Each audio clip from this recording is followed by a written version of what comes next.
स्वर्ण की परख के लिए पहले उसे कसौटी के पत्थर पर घिसा जाता है, अग्नि में तपाया जाता है, पीटा जाता है और फिर जल से शुद्ध किया जाता है। जो इन मापदंडों पर खरा उतरे वही स्वर्ण, जो ना उतरे वो तांबा। इसी प्रकार सज्जन और दुर्जन व्यक्ति को परखने के भी कुछ मापदंड होते हैं जिन्हें जानना आवश्यक है। क्रोध सज्जन को भी आ सकता है, परंतु दुर्जन के विपरीत सज्जन का क्रोध सदैव अत्याचार के विरुद्ध ही होता है। अपने से ऊंचे पद वाले के सामने तो दुर्जन भी नतमस्तक होता है, परंतु सज्जन वही जो अपने से नीचे कार्य करने वालों को भी आदर की दृष्टि से देखे। इसलिए स्वर्ण लेना हो या सज्जन का संग, इन मापदंडों पर परखने के पश्चात ही कोई निर्णय ले। नीतियां में नियति आपकी। ये धनुष देख रहे हैं आप, प्रत्यंचा इसका एक अत्यंत महत्वपूर्ण भाग होती है, क्योंकि संधान किए हुए बाण को ये प्रत्यंचा ही अपने लक्ष्य तक पहुंचाती है। परंतु बाण अपने लक्ष्य तक पहुंचे, इसके लिए प्रत्यंचा को पीछे जाना पड़ता है। इसी प्रकार जीवन में भी जो हमारे नीचे कार्य करते हैं वो लक्ष्य तक पहुंचने में हमारी सहायता तभी कर सकते हैं जब हम स्वयं पीछे हटकर उन्हें आगे आने का अवसर और अपनी प्रतिभा दिखाने दें। परंतु ढील देने के साथ साथ प्रत्यंचा को तना हुआ भी रहना ही पड़ता है, अन्यथा बाण वेग नहीं लेता। जिनसे कार्य करवाना हो उन्हें थोड़ी स्वतंत्रता दो, परंतु साथ साथ थोड़ा कठोर बर्ताव भी आवश्यक। अधिक ढील दी तो लक्ष्य तक नहीं पहुंच सकोगे।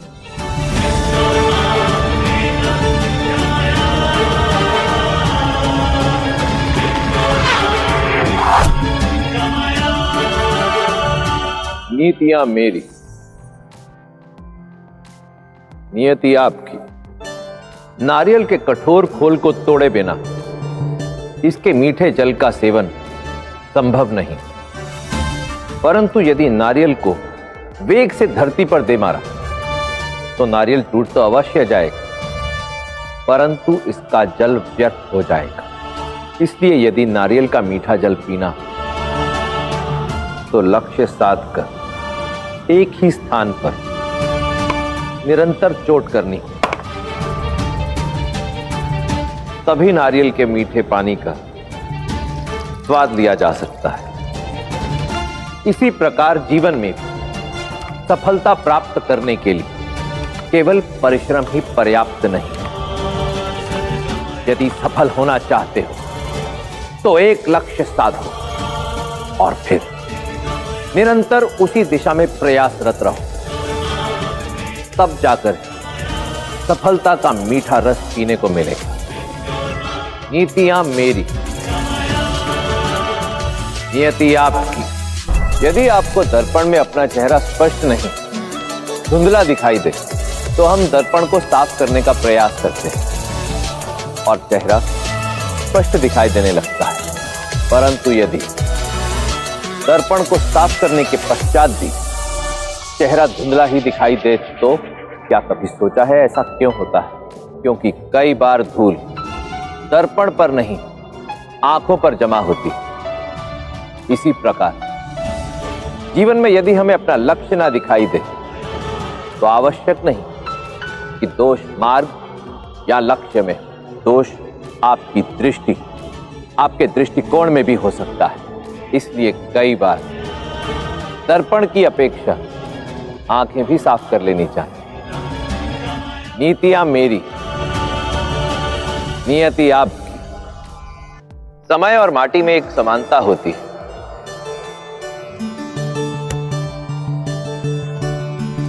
दोनों को ही मुट्ठी में बंदी बनाने का प्रयास करो तो फिसल जाते हैं, परंतु यदि मुट्ठी में स्वेद हो तो माटी नहीं फिसलती।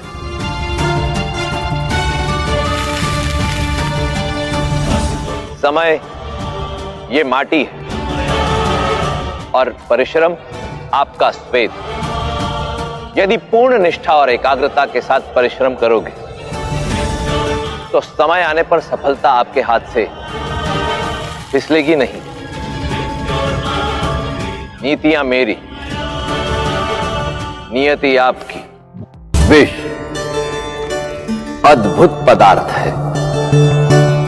यदि अचानक रक्त प्रवाह में सम्मिलित करा दिया जाए तो घातक बनकर प्राण ले सकता है, परंतु इसी विष से बनी विषरोधक औषधि सैकड़ों के प्राण बचाने में अमृत का कार्य करती है। अर्थात अच्छाई या बुराई किसी वस्तु में नहीं, उसे उपयोग करने वाले भाव में होती है। इसलिए जीवन में यदि सुरक्षित रहना चाहते हो, सफल होना चाहते हो, तो सामने वाले के भाव को पहचानना, उसे पढ़ना सीखो, क्योंकि भाव से बड़ा कोई शस्त्र नहीं और भाव से बड़ी कोई ढाल नहीं। नीतियां मेरी, नियति आपकी। प्रत्येक व्यक्ति के जीवन में कभी ना कभी ऐसा क्षण अवश्य आता है जब प्रतीत होता है मानो समस्याओं की बाढ़ आ गई।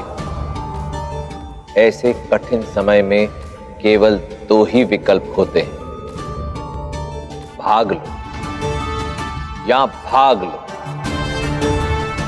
अचंभित मत होइए, ये दो भिन्न उपाय हैं। पहला उपाय उस समस्या से पलायन कर उससे दूर भागने का, निराश होकर अपनी पराजय स्वीकार करने का है, जो अधिकांश लोग करते हैं। और दूसरा उपाय उस समस्या के विरुद्ध युद्ध की घोषणा करके उसमें भाग लेने का, क्योंकि चट्टान यदि टट कर खड़ी हो तो तीव्रतम वेग से बहने वाली नदी के जल प्रवाह को भी अपना मार्ग बदलना ही पड़ता है। अब चयन आपका है। आप चट्टान की भांति दृढ़ता से खड़े होकर समस्या को अपना मार्ग बदलने पर विवश करेंगे, अथवा रेत की भांति बह जाएं। नीतियां मेरी, नियति आपकी। इन पौधों को देख रहे हैं आप, जो प्रत्यक्ष है, केवल वही इनका संपूर्ण अस्तित्व नहीं है। प्रकृति ने इनका एक भाग धरती के नीचे छिपा कर रखा है, ताकि पशु पक्षियों के आखेट से सुरक्षित रह सके। इसी प्रकार अपनी शक्तियों और योजनाओं को भी एक रहस्य बनाए रखो, केवल स्वयं तक सीमित रखो, ताकि समय आने पर वो तुम्हारा सबसे बड़ा शस्त्र सिद्ध हो सके।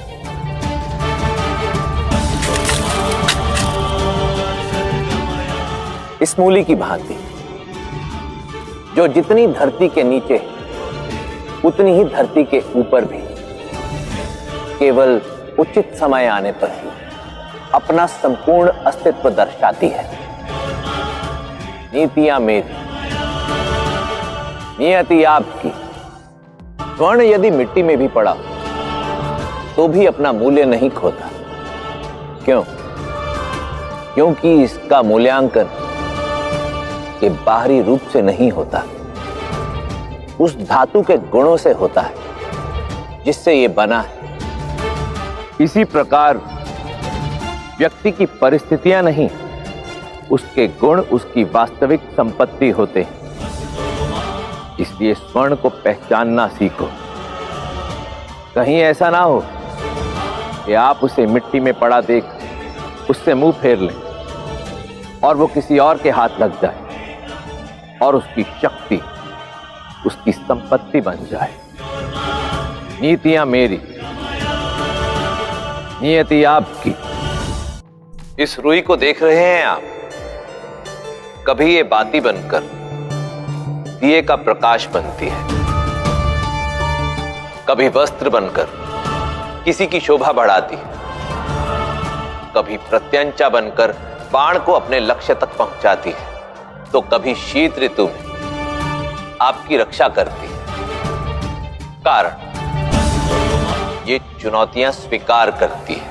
इसी प्रकार जीवन में भी भिन्न परिस्थितियों में जो व्यक्ति चुनौतियां स्वीकार करता है वो स्वयं तो सफलता के शिखर तक पहुंचता ही है, अन्य को भी लाभ पहुंचाता है। इसलिए चुनौतियों से घबराइए नहीं, उनका सामना कीजिए। नीतियां मेरी, नियति आपकी। मटके का एक विशेष गुण होता है कि ये अपने भीतर के शीतल जल से किसी की भी प्यास बुझा सकता है, परंतु यदि इसमें एक छोटा सा भी छिद्र हो जाए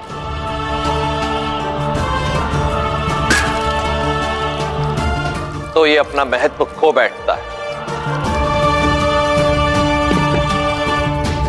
इसी प्रकार जिन पर बड़े बड़े उत्तरदायित्व होते हैं उन्हें अत्यंत सावधान रहना चाहिए, क्योंकि आचरण पर लगा एक भी दाग छवि को सदा के लिए धूमिल कर सकता है।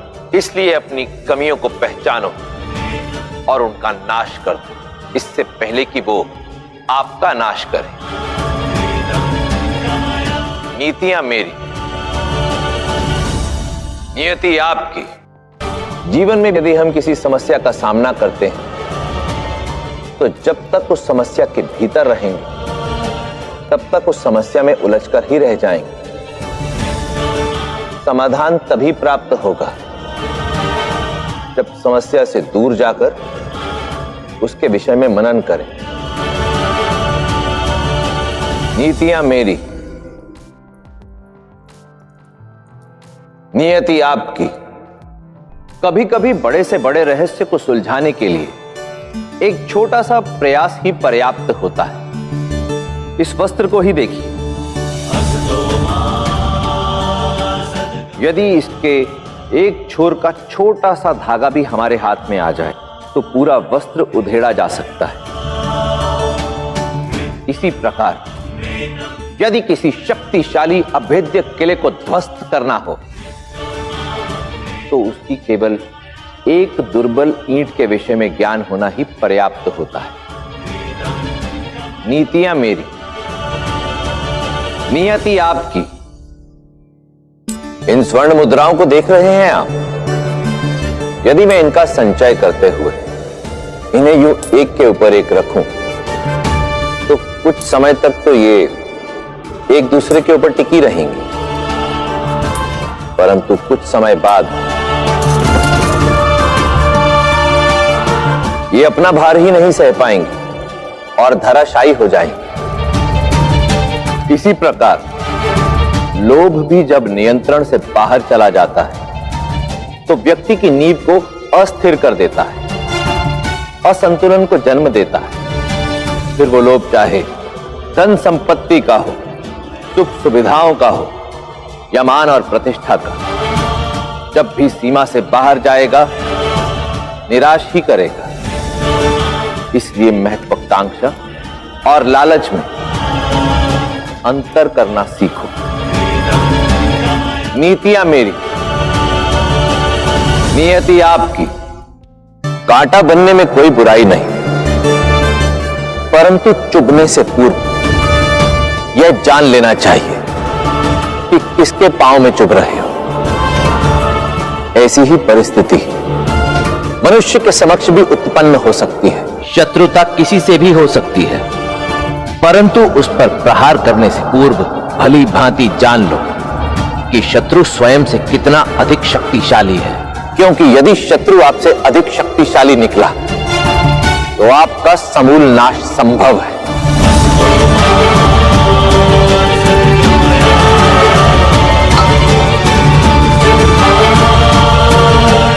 इसलिए जब तक शत्रु की दुर्बलता का पूर्ण रूप से ज्ञान ना हो जाए, उसे मित्र बनाकर रखना ही श्रेयस्कर है। नीतियां मेरी, नियति आपकी। ये रिक्त पड़ा घोंसला देख रहे हैं आप?